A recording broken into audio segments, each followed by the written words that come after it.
ఊరికి నైరుతి మూలలో ఉన్న ఆంజనేయ స్వామి వారి ఆలయం ఎదురుగా ఉంది కదా వీరగల్లు విగ్రహము, అట్లాంటిదే.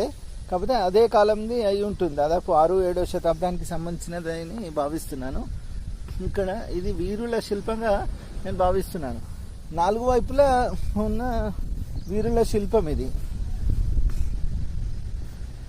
ఇక్కడ కూడా చాలా సున్నం వేసి మరుగున పడిపోయింది.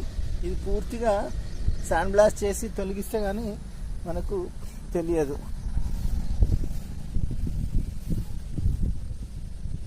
ఇక్కడ యుద్ధానికి వెళ్తున్న వీరులు కనిపిస్తున్నారు, కత్తి ఢాలుతో స్పష్టంగా ఉంది.